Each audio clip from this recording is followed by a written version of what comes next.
नमस्कार, मैं आशीष राठौर। ऐसे तो आर्यन खान की जमानत के लिए सुप्रीम कोर्ट आर्यन खान के वकील को जाना चाहिए था, लेकिन अब एनसीबी पूरी तरीके से सुप्रीम कोर्ट जाने का प्लान बना रही है। लेकिन क्यों, बताएंगे आपको इस वीडियो में। लेकिन उससे पहले आपको यह भी बता दें कि आज सुबह सुबह नवाब मलिक ने एक ऐसा मैसेज बम फोड़ा है, एक ऐसा चैट बम फोड़ा है जिससे कि फिर से एक बार वानखेड़े परिवार की मुसीबत जो है वो बढ़ती हुई दिख रही है। क्या उन्होंने चैट में खुलासा किया है और क्या बात कही है वो मैं आपको आगे बताऊंगा। लेकिन अब सबसे पहले बात करते हैं कि आर्यन खान को 30 अक्टूबर को जमानत मिल जाती है और उनके जो गुनाह होते हैं ये आप लोगों को भी पता है कि ड्रग्स चैट सामने आता है। कॉर्डेलिया क्रूज पे छापा जब पड़ती है तो उनका भी उसमें सम्मिलित होता है। उनके वकील ये कहते हैं कि किसी के साथ होने का मतलब ये नहीं होता कि उसकी मंशा जो है वो क्राइम करने की है। ये दलीलें रखी मुकुल रोहतगी ने और जो भी अमित देसाई, सतीश मानी शिंदे, ये सारे लोगों ने दलीलें रखी। लेकिन ये सारे दलीलें रखने के बाद जो बॉम्बे हाईकोर्ट का बड़ा फैसला आया, इससे फिर से एक बार एनसीबी की दुनिया में हलचल है, पूरा देश और दुनिया में हलचल है। ऐसा नियम तो ये कहता है कि पहले आप किसी केस को नॉर्मल से कोर्ट में दायर करें, फिर उसके बाद बॉम्बे हाईकोर्ट में, अगर वहां से भी संतुष्ट नहीं है तो सुप्रीम कोर्ट जाना पड़ता है। अब एनसीबी जो है वो सुप्रीम कोर्ट जाने के लिए प्लानिंग कर रही है। डिटेल ऑर्डर आ चुके हैं कि आर्यन खान को जमानत जो मिली है किस बेसिस पे मिली है और क्या इसमें तथ्य थे जिस कारण से ये सारी चीजें हुई। सबसे पहले आपको बताएं कि सोमवार को जो बॉम्बे हाईकोर्ट ने ऑर्डर डिटेल्स भेजे हैं, जो आर्यन खान की जमानत हुई है, उसमें उन्होंने कहा है कि इतने दिन तक आर्यन खान को जेल में रखा गया है, ऐसा कोई सबूत नहीं है जिससे यह पता चलता हो कि इनके पास कोई ड्रग्स है या फिर किसी के साथ रहने का मतलब यह नहीं होता कि उसका मंशा जो है वो क्राइम करने का ही है। बॉम्बे हाईकोर्ट ने अपनी सारी दलीलें दी और पूरी तरीके से आर्यन खान को क्लीन चिट दी और क्लीन चिट देने के बाद यह कहा कि जो लोग भी उनके ऊपर आरोप लगा रहे थे, व्हाट्सएप चैट में भी कोई ऐसा खुलासा नहीं हुआ है जिस कारण से उनको इतने दिन तक जेल में रखा गया। लेकिन मैं आपको बताऊं कि यहां एनसीबी को जितनी सारी दलीलें बॉम्बे हाईकोर्ट की ऑर्डर डिटेल्स की कॉपी जब उनके पास आई तो वो चौंक गए, वो दंग रह गए कि आखिर जो हमने सारी दलीलें दी, जो सारे सबूत इकट्ठा किए, जो 30 दिन से हमने दिन और रात एक कर दिए, इस पे सीधा बॉम्बे हाईकोर्ट ने ऐसा फैसला और ऐसा ऑर्डर डिटेल्स कैसे वो भेज सकते हैं, ऐसी बातें कैसे कर सकते हैं। उन्होंने पूरी तरीके से डिजिटल जो कुछ भी सबूत होती है या फिर जो ऑफलाइन या ऑनलाइन जितनी सारी सबूतें हैं उन्होंने सारे कोर्ट के सामने रखी। लेकिन फिर भी ऐसा क्लीन चिट जो दिया गया है, इससे तो शाहरुख खान के टीम, मैनेजर और भी बहुत सारे लोग हैं जो काफी खुश हैं, जो वकील भी हैं। और यहां पे बॉम्बे हाईकोर्ट ने यह भी कहा कि ये पूरा जो जमानत जो हुई है और इनको जो गिरफ्तार किया गया है, गिरफ्तारी में मंशा लगती है कि इसके पीछे कुछ वसूली का पूरा रैकेट है और इनको गिरफ्तार करवा करके पैसे वसूलने का पूरा जो नेक्सस चल रहा था ये पीछे। लेकिन बॉम्बे हाईकोर्ट ने यह जब कहा कि वसूली का पूरा नेक्सस चल रहा था तो इसके ऊपर उन्होंने कुछ कार्रवाई क्यों नहीं करी, ये सवाल खड़े हो रहे हैं। लेकिन यहां पर मैं आपको अब बता दूं कि एनसीबी जो आर्यन खान के ऑर्डर डिटेल्स जो जमानत की आई है बॉम्बे हाईकोर्ट से, इससे काफी ज्यादा नाखुश हैं।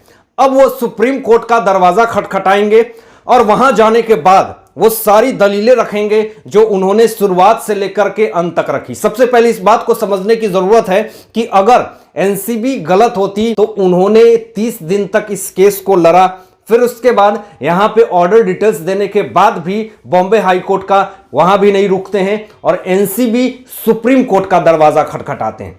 सुप्रीम कोर्ट की दरवाजा को खटखटा करके वहां पे सारे सबूत को वो रखने वाले हैं, क्योंकि उनको किला कोर्ट से भी निराशा हाथ लगी आर्यन खान को। लेकिन आपको बताओ कि एनडीपीएस कोर्ट से भी उनको निराशा ही हाथ लगी।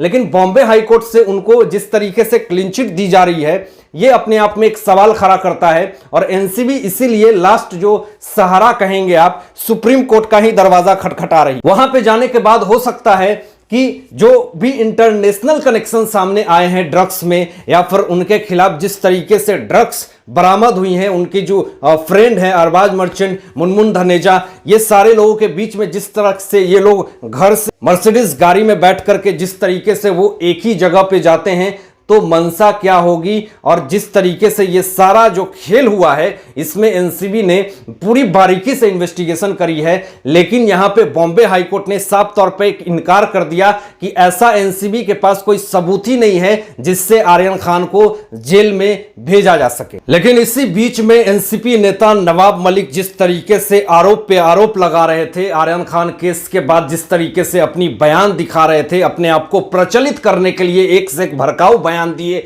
जा रहे थे, प्रेस पे प्रेस कॉन्फ्रेंस किए जा रहे थे, वानखेड़े परिवार पे जिस तरीके से आरोप और प्रत्यारोप का खेल चल रहा था, इसी बीच में अब फिर से आज एक बार ट्विटरबाजी हुई है और नवाब मलिक ने एक मैसेज शेयर किया है। एक आप कहेंगे कि इन्होंने खुफिया जिस तरीके से मैसेज भिजवाया क्रांति रेडकर को, ऐसा ये मैसेज में कहा गया है। आखिर इस मैसेज का सच्चाई क्या है मैं आपको आगे बताऊंगा, लेकिन उससे पहले आपको बताऊं कि कुछ देर पहले ही नवाब मलिक ने एक फोटो शेयर किया है चैट की, जो कि ट्विटर पे ये चैट बात हुई है। एक फैंस कहेंगे या फिर नवाब मलिक के कोई खास आदमी कहेंगे, उन्होंने क्रांति रेडकर जी से बात कही और कही कि मैम मेरे पास नवाब मलिक की एक फोटो है जो दाऊद इब्राहिम के साथ की है। तो क्रांति रेडकर जी बोलती हैं कि आप उस फोटो को भेजिए। तो उन्होंने कहा, उस फैंस ने कहा कि मैं आपको ये फोटो भेज रही हूं, जो नवाब मलिक हैं वो दाऊद इब्राहिम के साथ पूरी तरीके से घुले मिले हुए हैं। तो आगे क्रांति रेडकर जी ने कहा ये फोटो है जो आप मुझे भेजिए, मैं तुम्हें रिवार्ड दूंगी। ये फोटो और ये जो चैट है उसकी इन्होंने स्क्रीनशॉट शेयर की है अपने ट्विटर पे। एक बार फिर से नवाब मलिक जो है वो वानखेड़े परिवार पे उंगली उठाते हुए नजर आ रहे हैं। आखिर क्यों, ये बहुत बड़ा सवाल है जो कि खड़ा हो रहा है। आपको ये भी मैं बताता चलूं कि यहां पे जो मैसेज, जो स्क्रीनशॉट नवाब मलिक ने शेयर किया है, यहां पे क्रांति रेडकर वानखेड़े ने ये भी पूरी तरीके से अपने प्रोफाइल पे डीएम का ऑप्शन है जो क्लोज रखा हुआ है, बंद किया हुआ है। उस फैंस ने ये कहा कि मैं आपको डीएम करूंगी, लेकिन डीएम कैसे करेंगी, क्योंकि यहां तो क्रांति रेडकर जी ने अपने डीएम को ही क्लोज कर रखा है। तो ये साफ तौर पे लग रहा कि ये पूरी तरीके से एडिटेड और पूरी तरीके से फेक पूरा जो चैट है वो शेयर करके उनको डिफेम करने की कोशिश कर रहे हैं। हालांकि मैसेज जो इन्होंने पोस्ट करी है उसके नीचे बहुत सारे लोगों ने मैसेज करी है कि नवाब मलिक जी चुपचाप आप रहें, फंस जाएंगे फालतू का, खामोखा आप किसी के पीछे हाथ पैर धोकर के पड़े हुए हैं और इस तरह की एडिटेड चैट आप शेयर ना करें, इसके ऊपर आपके ऊपर कार्रवाई भी हो सकती है।